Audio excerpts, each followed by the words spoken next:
अरविंद केजरीवाल और उनकी पार्टी लगातार गिरफ्तारी को लेकर सवाल उठा रही है। कल हाईकोर्ट ने अरविंद केजरीवाल की अर्जी खारिज कर दी थी और अब बड़ी खबर ये है कि इस गिरफ्तारी के खिलाफ हाईकोर्ट से याचिका खारिज होने के बाद सुप्रीम कोर्ट पहुंचे हैं अरविंद केजरीवाल। दिल्ली हाईकोर्ट के फैसले को सुप्रीम कोर्ट में अरविंद केजरीवाल की तरफ से चुनौती दी गई है। जल्द सुनवाई की मांग अरविंद केजरीवाल के वकीलों की तरफ से की जाएगी। हाईकोर्ट ने गिरफ्तारी को सही बताया। हाईकोर्ट से अरविंद केजरीवाल की अर्जी खारिज हो गई थी।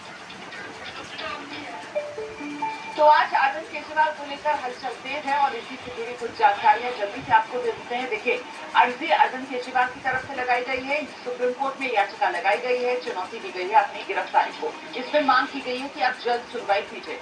कल हुआ ये था कि दिल्ली हाईकोर्ट से अरविंद केजरीवाल को झटका लगा था। उनकी गिरफ्तारी को गलत करार देने वाली जो मांग थी वो हाईकोर्ट ने खारिज कर दी थी। हाईकोर्ट ने गिरफ्तारी को वैध बताया था और इसके बाद अब अरविंद केजरीवाल की तरफ से सुप्रीम कोर्ट का दरवाजा आज खटखटा दिया गया है। इसी पर और जानकारी के लिए सीधे आपको लेकर चल रहे हैं। हमारे साथ हमारे दो सहयोगी इस वक्त मौजूद हैं। दिल्ली से दीपक रावत और साथ ही निपुण सहगल आप देख रहे हैं हमारे साथ मौजूद है।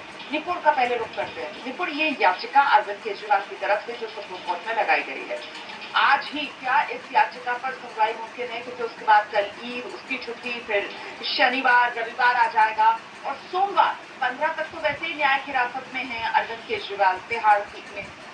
निपुण, देखिए रोमाना, आज ही सुनवाई होगी इसकी संभावना बहुत कम है क्योंकि सुप्रीम कोर्ट की एक लिस्ट तैयार है सुनवाई की। और आखिरकार इस पैटर्न में अर्जेंसी का फैक्टर क्या है? अर्जेंसी का फैक्टर कुछ नहीं है, वो न्यायिक हिरासत में है, वो बंद है। एक कोर्ट का 106 पन्ने का आदेश आया है कल ही दिल्ली हाई कोर्ट का, तो उसको देखा जाना है, उसको पढ़ा जाना है। ऐसे में याचिका सिर्फ दाखिल कर देने का मतलब ये नहीं होगा कि सुप्रीम कोर्ट सारा कामकाज छोड़कर आज ही सुनने को बैठ जाए और केजरीवाल को कोई राहत दे दे। चलिए, एक बार को अगर ज्यादा से ज्यादा सुनवाई हो भी गई, आज ही सुप्रीम कोर्ट ने तय कर लिया कि ठीक है सुनते हैं, तो होगा क्या? एक नोटिस को जवाब देने के लिए और अगले हफ्ते सुनवाई होगी। ऐसे में ये अदालती तकाजा कम नजर आता है, राजनीतिक तकाजा ज्यादा नजर आता है कि आप हाईकोर्ट का आदेश आते ही जल्दी से उसको चुनौती दे दीजिए ताकि आप रिसीविंग एंड पे न दिखाई पड़े, आप अग्रेसिव, आक्रामक दिखते रहें कि आपकी पेंडेंसी बची हुई है किसी अदालत में।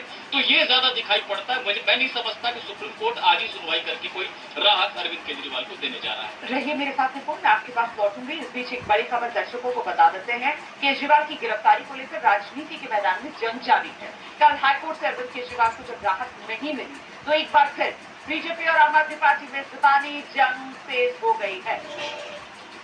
माननीय उच्च न्यायालय ने श्री केजरीवाल के संदर्भ में जो निर्णय दिया है उससे तथ्यों के कठोर धरातल पर आम आदमी पार्टी का अहंकार चकनाचूर हो गया है। इंडिया अगेंस्ट करप्शन की अन्ना क्रांति से शुरू हुआ आंदोलन आज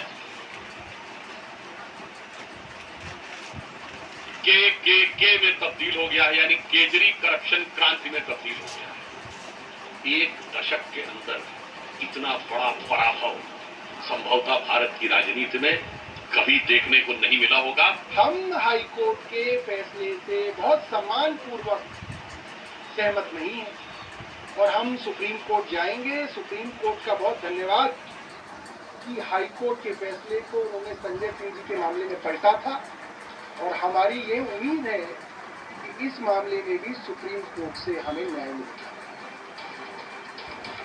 तो कुल मिलाकर आम आदमी पार्टी में पूरी तरीके से सुप्रीम कोर्ट के आश्रय फिलहाल नजर आ रही है। हम सीधे आपको लेकर चलते हैं। दीपक रावत भी इस वक्त हमारे साथ मौजूद है। दीपक, जिस बात करते थे निपुण भी कर रहे थे, कुल मिलाकर हाईकोर्ट का जो फैसला आया वो न सिर्फ कानूनी तौर पर अरविंद केजरीवाल के लिए झटका बल्कि राजनीतिक तौर पर आम आदमी पार्टी की राजनीति के लिए भी एक बड़ा झटका, और इसीलिए अब आम आदमी पार्टी की सारी उम्मीदें सुप्रीम कोर्ट पर जाकर टिक गई है। दीपक,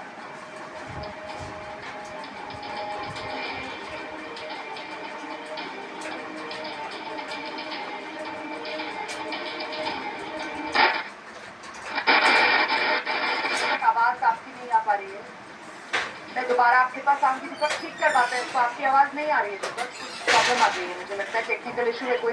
मैं तब तक आपको लेकर चलती हूँ। निपुण सहगल हमारे साथ इस वक्त मौजूद हैं, जरा जानते हैं निपुण से। निपुण, जिस तरीके से हाईकोर्ट की तरफ से कल अपने ऑर्डर में विस्तृत टिप्पणियां की गई, उसके बाद कानूनी तौर पर भी, हालांकि आप कह रहे हैं कि साहब ये पॉलिटिकल पोस्चरिंग ज्यादा यहाँ पर नजर आती है, लेकिन इससे इतर कानूनी तौर पर भी यहाँ पर रास्ता तो बहुत मुश्किल नजर आता है अरविंद केजरीवाल के लिए।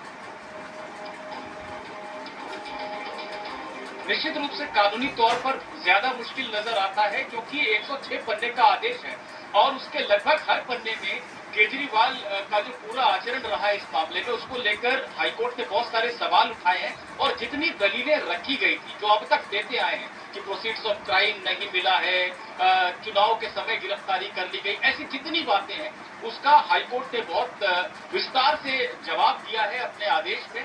और ऐसे में इन सभी पहलुओं को सुप्रीम कोर्ट को भी देखना पड़ेगा।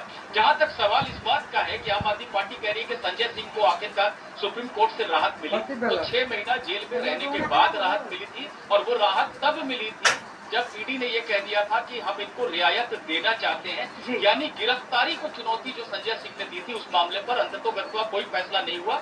लुटेरे के तौर पर अरविंद केजरीवाल को इस पोस्टर में दिखाया गया है। आपको याद होगा एक हॉलीवुड की फिल्म है, उसी की तर्ज पर ये पोस्टर बनाया गया है।